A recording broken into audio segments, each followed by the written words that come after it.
All right, so we meet again. It is time for TV47 at 4. My name is Linda Alela. We have so much lined up for you, and we go straight to it, where President William Ruto is set to deliver a special national address on Thursday evening at a time when his administration is facing growing public scrutiny that is over the high cost of living and also increasingly charged political environment that is ahead of 2027 general election. And the address comes as Kenyans continue to grapple with the rising cost of essential commodities, concerns over public service delivery, and heightened political activity across the country.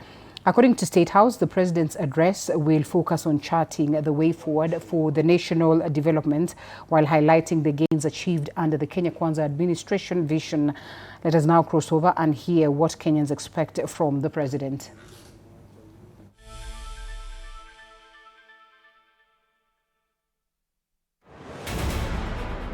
Ile mambo na maisha, mambo na uchumi, vyenye maisha itatupeleka.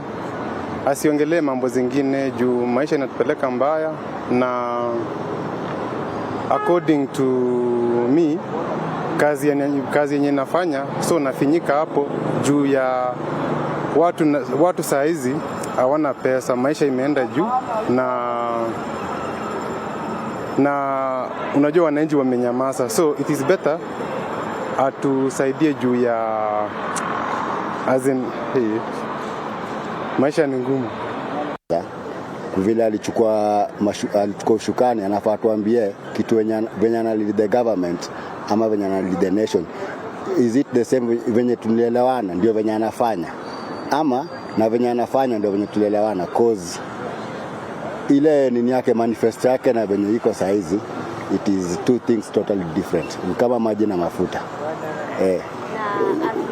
Promise after promise. Na akisha address the nation, nini itafanya uone kuna mabadiliko? No, it is too late. Mbona ameamua ku address the nation wakati tunaelekea uchaguzi? Mbona hajakuwa ki address the nation before zile vitu anafaa ku address, because kumekuwa na 4 good years. Why now? Wakati alikuwa wanaongelea maneno ya 30,000. Maisha sasa imekuwa ngumu. So hiyo 30,000 at least tunaweza jipata nayo, juu tunapitia maisha magumu. Alafu pesa ni kidogo, challenges ni mingi. Hiyo pesa tunalipwa kama 10k ama 15k haiwezi tusaidia. So lazima aiongelele at least sisi wale securities companies tusikie tuko sawa, tuko nyumbani. And the Directorate of Criminal Investigations, DCI, has confirmed that 2 persons of interest are in custody as homicide detectives intensify investigations into the fatal shooting of Dr. Victoria Ndunya Mutiso, who was killed in Nairobi's Upper Hill area on July the 29th, 2026. In an update, the DCI said specialized investigative and forensic teams have been pursuing multiple leads through witness interviews, forensic analysis, and targeted operations since taking over the case. And searches have been conducted at premises linked to persons of interest, leading to the recovery of exhibits that are now undergoing detailed forensic analysis. The identities of the 2 individuals in custody are being withheld to protect the integrity of the ongoing investigation.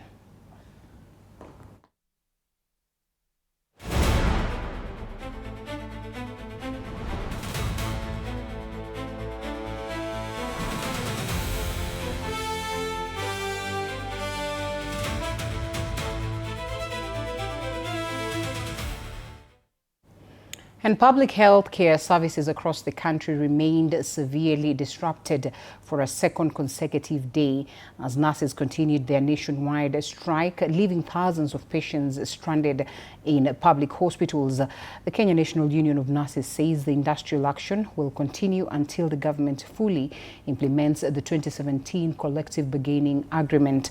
Among the union's key demands are salary increments, payment of hardship and risk allowances, improved working conditions, and the implementation of other negotiated benefits. The strike has forced many patients to postpone treatment, while others have been turned away or referred to private hospitals, increasing the financial burden on families and the unions leaders, as well as they also go ahead to maintain that nurses will not return to work until their grievances are addressed, urging the government to engage in meaningful dialogue and honor the signed agreement.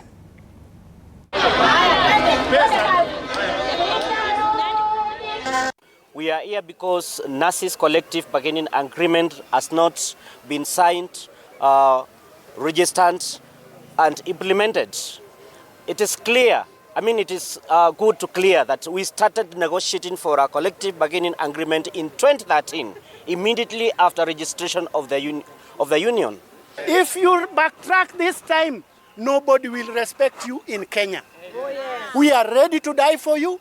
We are ready to go to jail until we achieve our CBA, until our UHC staffs are absorbed on permanent basis, given their letters and paid gratuity. Tuko na wauguzi wenzetu ambao ni wa Kisii, ambao 46 ambao waliweza kutolewa nje mwaka wa 2021 na hawajai kurejeshwa kazini, hawajai kupokelewa kule Kisii bado. Tunauliza, hii Kenya, kuna Kenya watu watatu tofauti ama watu wawili hii Kenya? Kwa sababu sisi ni wa Kenya na tuna haki. I want also to report that the strike has started on very well. It is very successful and we are going to be having demonstration across the regions. We will be organizing for on coast region, Nairobi, Western, Rift Valley. We'll be doing like that as time goes by. Lakini sisi tuko tayari kukaa nje mpaka siku ile haya mambo yatatekelezwa. The Independent Electoral and Boundaries Commission, IEBC, is expected to gazette next month the spending limits for political parties and independent candidates ahead of the 2027 general election. The move is in line with the Election Campaign Financing Act 2013. During a stakeholder engagement, IEBC Chairperson Erastus Ethekon assured Kenyans of the Commission's commitment to delivering a free, fair and credible general election. Meanwhile, the IEBC has dismissed reports claiming it plans to stop the live streaming of election results and processes during the 2027 general election. Ethekon said the Commission has not made any decision or submitted any proposal to Parliament seeking restrictive live streaming. As directed by the courts, is to ensure that the campaign financing regulations are in place, are approved, gazetted, and therefore implemented emergency alert for Dr. Kize. So we are looking at the campaign finance regulations and also the proposed contribution and spending limits, which the law directs the Commission to set the manner in which contributions are made, but also the spending limit for the money that is raised for political campaigns. So first, I would like to express the Commission's appreciation to all the members of the public, both present here and those that participated in the various regions where we held the public forums. And we thank you, of course, for honoring our invitation and making time to participate in this engagement.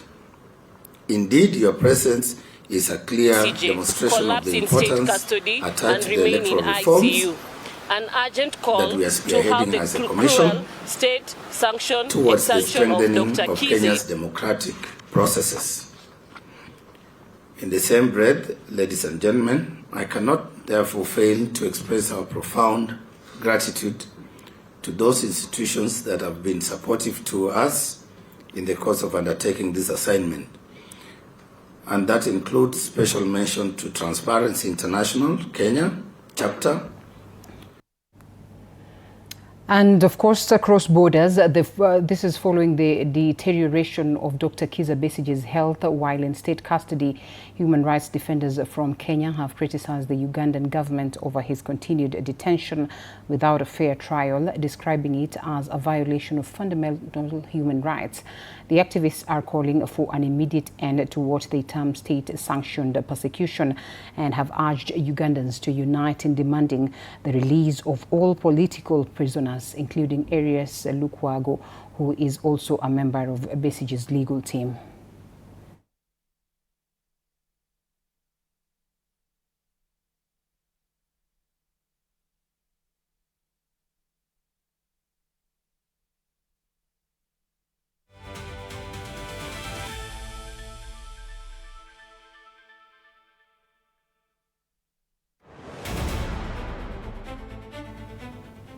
All right, Eden Duale's hyena remarks have drawn sharp criticism from several leaders, with the Jubilee Party led by Secretary General Moitalel Olekinta calling on the Cabinet Secretary to apologize to Kenyans and also resign from office. Speaking during a meeting in Nairobi to welcome new members to the Jubilee Party, Moitalel also urged investigative agencies to act swiftly against individuals accused of inciting divisions through inflammatory remarks. We are a national party. We are a national party, and we are a party for every Kenyan. Doesn't matter where they come from. In this Jubilee, we would like to call upon the cabinet minister or the cabinet secretary who called other Kenyans hyenas to come out and apologize and resign his position, because he does not merit to be a CS in Kenya or in any other country. As Jubilee on all leaders in government or in the opposition to come out and condemn what's happening. This country belongs to all of us, it belongs to our children, and you cannot ban it because we want to survive politically.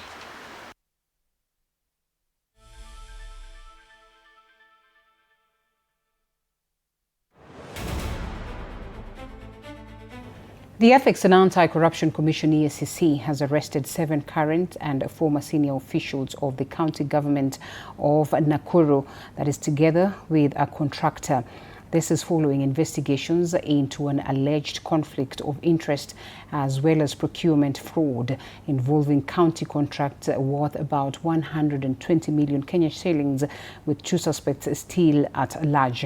According to EACC Rift Valley Regional Manager Kipsang Sabai, the investigations stemmed from allegations that Lona Karamuta Bochi, an economist at the county government of Nakuru, used companies owned by her husband to do business with the county while serving as a public officer. The companies Denken Building and Construction Limited, Morin Chamba Investment Limited and Windcom Solutions Limited were awarded 29 contracts between the year 2020 and 2021. Also 2024 and 2025 financial years, receiving culminative payments of about 120, that is actually a million of Kenya shillings.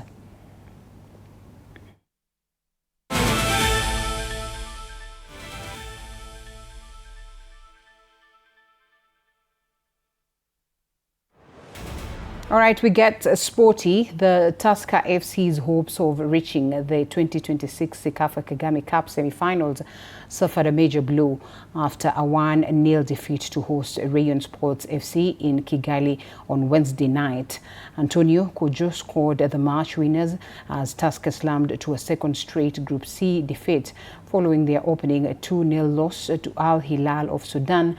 In the other Group C match, Al Hilal thrashed Zanzibar's KVZ FC 4-0 to maintain their perfect start to the tournament. Attention now shifts to Group A, where Gor Mahia faced Djibouti's CFGR in a must-win match, which of course hosts APR FC take on Uganda's Vipers SC.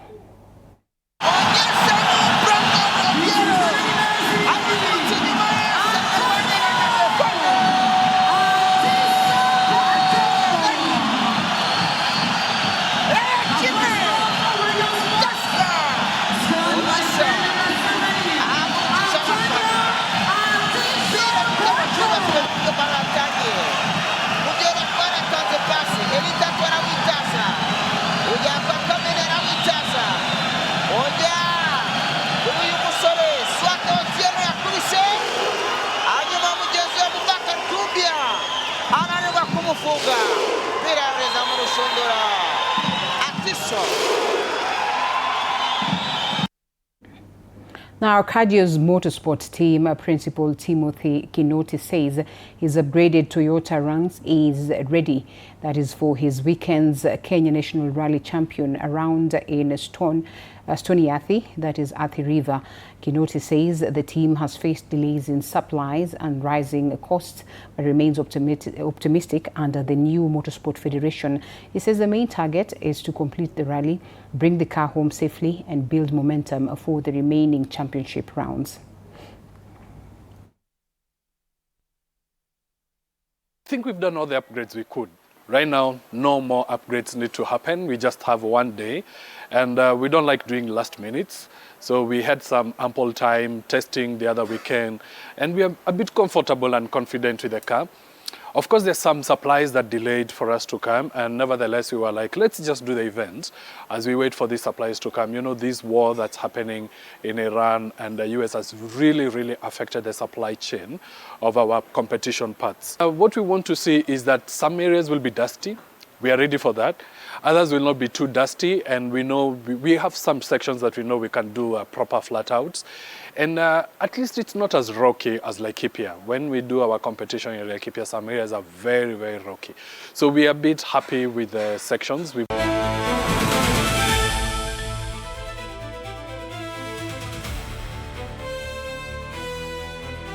All right, that's all we had for you. Make sure that you keep it TV47.